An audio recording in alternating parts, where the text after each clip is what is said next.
where to start. Or you can just Google Darlie Routier. So I was 13 at the time, and I had no control over any of what was going on, and I was kind of treated like a child because I was a child. So I grew up around all of this. Well, there wasn't so much like you weren't really treated like a child because they allowed you to get in front of the news cameras twice that I saw and give interviews. And I don't know if I would have done that. I kept my girls away from the whole trial, the whole going to visit thing. They've only been to see their brother once since he's been locked up. One time in 8 years. So I try to keep them from that. They asked to see him, but. And it has always just been part of my life. And I've always known that people are good in nature, generally speaking. And actually, this is kind of stupid, but during the trial, I wrote Greg Davis a I forgive you card and told him that I forgave him for what he was doing to my sister. He wasn't doing anything to your sister, though. See, you put it all off on Greg Davis. He collected information from investigators. He did go out to the house and look, but he didn't, you know, he didn't mix their words up, what they were saying on the stand. He was just the referee. He relayed the information that he was getting from the police and the people that worked the scene. So if you want to blame anybody, blame those that worked the scene. Tell us what Greg Davis lied about. What did he lie about? And that when we got to heaven, that, our chairs could be beside each other. That is so ridiculous. But anyways, I did that because I chose to always see the good. Damn, why do I gotta cry all the time? Anyways, so I saw a comment that had said, it was a sarcastic comment. I'm not going to include the comment because I don't want to give that person any notoriety because that's just what they want. But the comment was something along the lines of, it's a conspiracy, and it's a conspiracy of mammoth proportions. And I thought, it probably does sound like that. It really probably does. Because a normal person that has never been exposed to corruption or to inept police officers or overzealous district attorneys, it's hard to believe. See, you got names. It's really hard to believe. And I want to make sure that people understand. See, you got names for them: inept police officers, overzealous prosecutors. But the bottom line is you have murderous women, murderous mothers. They didn't make anything up. And see, that's what you don't show. You keep saying that like they're bad people or something, but you never show that they made something up. They told us what they saw. And something. I've been listening to the podcast I told you about yesterday, the Beach House 34. They're reading the transcripts, which is amazing because they're kind of hard to read, and she reads them, and I can do other things while I listen to it. Because previously I'd been staying up till like 2 a.m. reading transcript. But while I was listening to it, I listened to Waddell. Pretty sure it was Waddell. He was the first officer on the scene. He arrived like in 3 minutes from the time the 911. I think he got there a little bit quicker than 3 minutes, but I'm not going to haggle that. I know that he was 1.9 miles away from the house at the Victory Baptist Church. I think he got there in about 1.5 minutes. Don't know. Called was placed, and it just made me really sad because he didn't choose this, and it probably has really impacted his life in a negative way. It didn't impact his life in a negative way as much as it did to paramedic Jack Colby, who is the gentleman who picked Damon up and ran him out to the ambulance. he suffered so much trauma from that that his supervisors did not want him working. They didn't want him, they wanted him to get treatment. And the treatment showed that he had some disorder from it, and he was never able to be a paramedic again. Another case in point is Doris Trammell, who said that when she went home that night after that phone call, she went home and threw up, and she was never a dispatcher again after that. That's from hearing it, not even seeing it. So it has affected people's lives, including yours, and your mother's, and your sister's, and mine. What she did affected a lot of people. It's very unfortunate because he had a 7-year-old child and a 1-year-old at the time of the trial, which means that he probably had a 6-month-old and a 6.5-year-old at the time of the trial. I mean, at the time of the attacks. And he walked into the most brutal scene you could possibly imagine. David Waddell is now a lieutenant and a neighborhood watch officer for the city of Plano, Texas. He went on and advanced his career. And I don't care how seasoned you are as a police officer or how desensitized you are to blood. When you add a child into that mix, especially a child that you can relate to, like that could be my baby. I'm a nurse. I've been a nurse for 20 years. And still, if you have a child come in, if they're anywhere near your kid's age, it's different. It hits harder. It's so much different.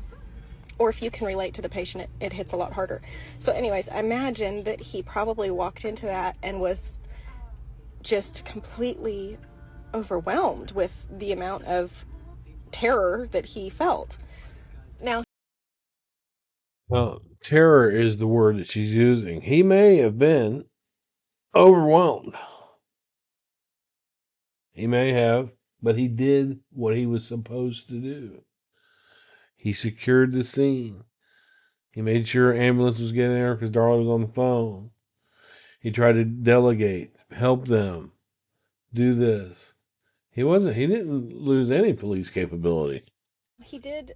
Darren said he stood there and just like eyes bugged out and completely. Well, Darren said that he just stood there, but all those other first responders said she just stood there, and Darren ran out of that house to get help. Why did he run out of that house to get help? Because he wasn't getting any from Darlie. Completely overwhelmed and didn't really speak for seconds, which is a long time in a traumatic situation. Darren was trying to do CPR on Devin. Darlie had been getting towels. When he came in, she was trying to tell him they went through the garage, they dropped the knife there, they're still here. And there were several things that he could have done differently, but didn't. And it impacted the case a lot. And that's unfortunate. And I don't blame him because it's not something anybody could ever truly be prepared for. But what I do want to point out here is that every single person that has a job, that job has effects on other people. So if he had done things exactly the right way. I want to see if she gets into what he did wrong. See, they're looking at what other people that came into the house did. They're not looking at the things that Darlie did. She could have done things a lot differently, too. She could have left that fucking serrated knife in the block. She could have left that chef's knife in the block, and she could have got herself some fucking help. But she didn't. This may be different. If Jimmy Patterson had not called in James Cron, or whoever called him in, this case. It was Grant Jack that called in James Cron, and James Cron did not make up any evidence. If James Cron wouldn't have came in there and told those jurors what he saw, because that's what he said, that's what he did.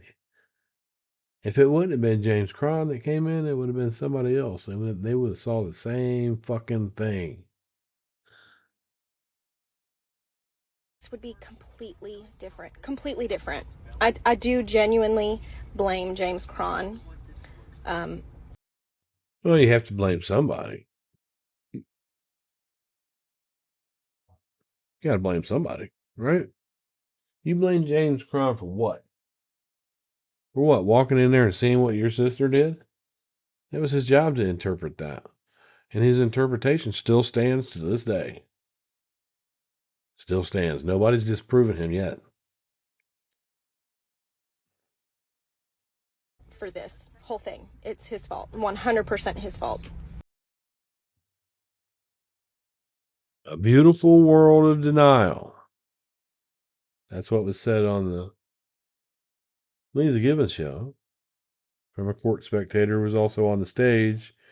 She said, y'all are living in a beautiful world of denial.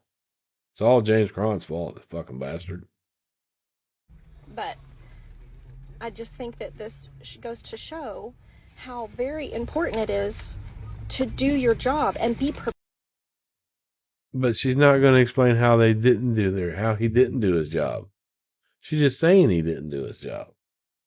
She's just saying it. Let's tell us about it. You know, Waddell was smart. He went out of protocol on this as well. When he was sitting at the Victory Baptist Church, just having a cup of coffee, writing up a report, he heard the fire signals go off, and then he heard we have a stabbing. He didn't waste time grabbing that radio and calling and saying, I'm on my way. He just went. He knew to get there quickly. And they say, well, he wasn't even called to that. So what? He got there. Prepared to do your job, especially if you're dealing with the general public.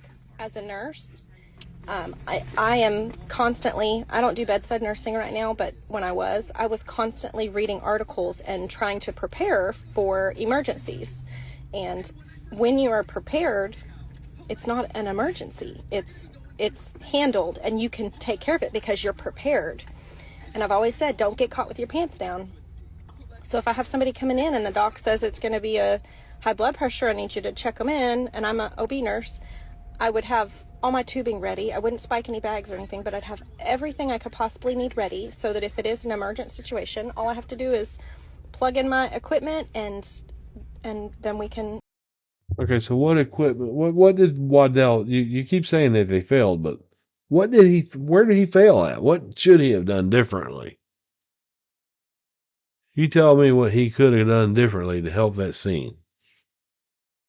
Take the patient back for a C-section or whatever. You know, if you're prepared, you don't have to worry. You're ready. He was not prepared. I don't think that he was ready, and it shows. Okay, how does it show? How? Put the how to it. You keep accusing him, but you're not putting the how yet. And like I said, you can't really be completely prepared for it, but had he been more well-trained, possibly. She keeps saying that he's not prepared. He wasn't well trained, but she does not say what it is that she feels like he did that was wrong. This wouldn't be as bad. Maybe if he had invested more time in, I don't know, do they do continuing education? I don't know. Maybe some additional outside training on his own. I don't know. I don't know how to fix that. I don't think he's a bad guy, though, and I want people to know that. I don't think that these people are bad people. I think that they were misguided. I think that they thought he was not trained, not prepared, and misguided.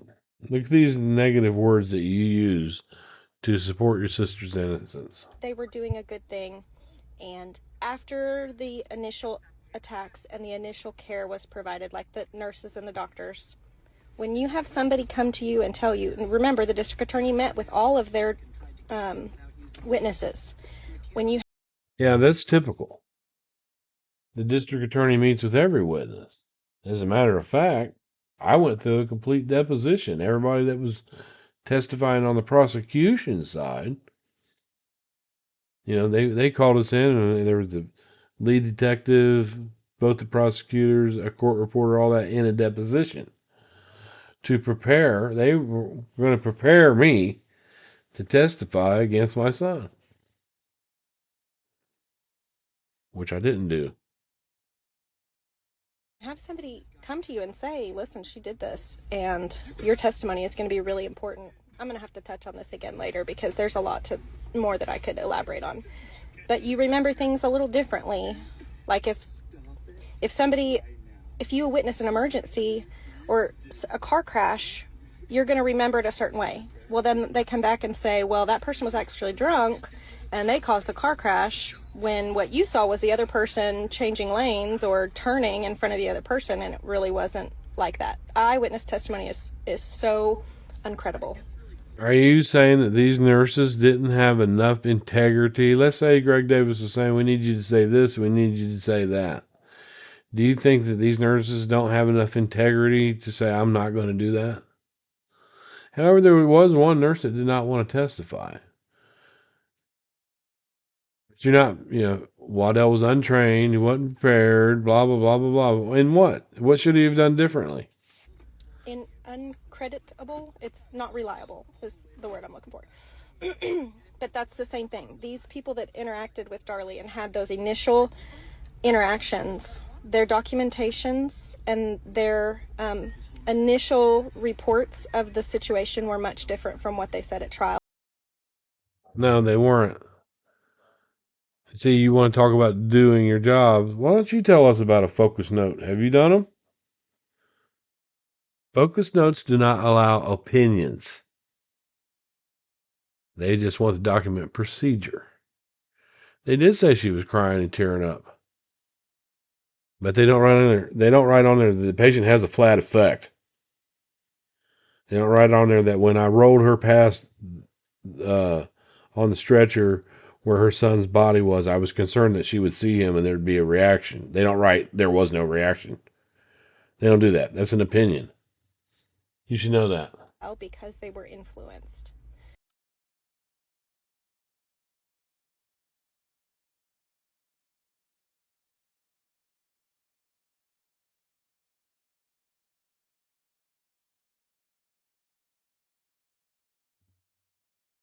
They were influenced what? By what? To tell a lie? You're saying that Greg Davis influenced these people to tell a lie. They tell what they saw. You can't prove any of them lying. Their opinions about the flat effect, they could not write that down, but they could speak it in court. They could give facts on the focus note and opinion in the court. It's the way it works for everybody.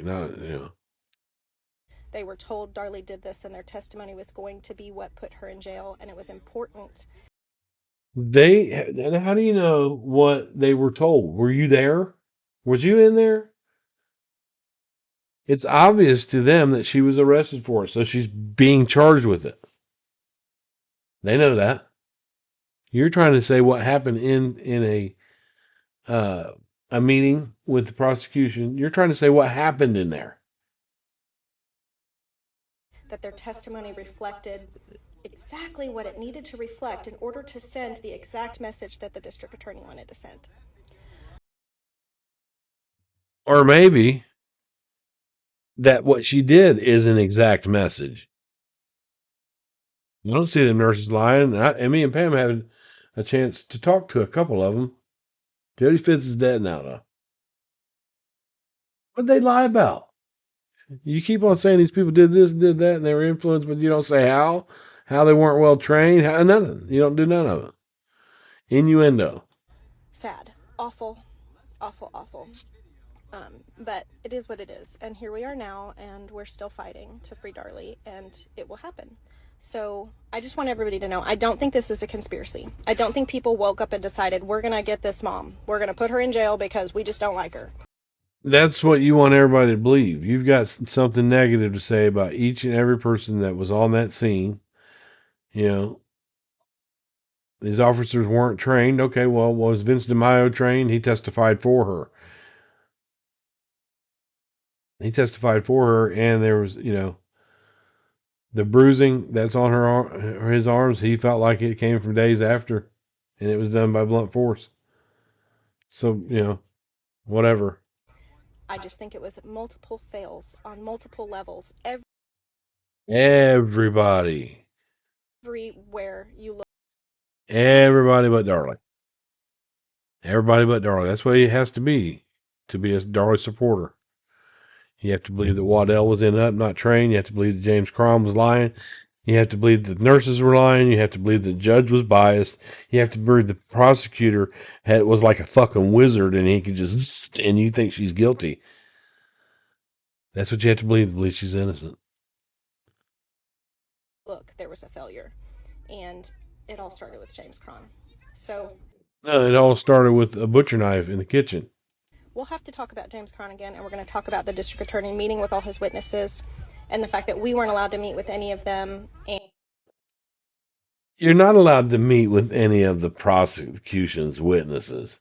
They keep you away from each other. That's a court regular. Why would you get special legal, you know, why would you want to talk to the prosecution's witnesses? And who said you couldn't, except for the gag order? You're not. Come on, this is normal court behavior. and we weren't even allowed to put people on the stand in the bond hearing. So many. Well, that wouldn't be the prosecution. There, that bond hearing. And the bond hearing. Let's talk about taking the fifth. Because obviously, when you take the fifth, you obviously have something to hide, right? You've done something that you don't want people to know about. It's like, Jimmy Patterson, Chris Frost, they took the fifth. So obviously they're bad detectives and they have something to hide. Well, Darlie Routier took the fifth as well. She didn't want to answer questions about her children. She took the fifth, but let's not mention that. She took the fifth at the bond hearing. No, well, I have to look back. I don't know if I think it was at the bond hearing. If it wasn't the bond hearing, it was custody hearing. One of them. I have to go back and look. I don't want to misquote. But I know that she took the fifth. Why would she do that? I mean, we know why Jamie Patterson and Chris Frost did it, because they were accused of a crime in open court. People say, I've never seen a detective, never, in a capital murder case, take the fifth. Have you ever seen a detective be accused of a crime in open court? Theatrics. Weird things. That's all I have time for. So, thank you guys. I love you. Have a wonderful day. And Peace and chicken grease, Danelle. Good luck in everything you do. Best wishes for you. Blessed be.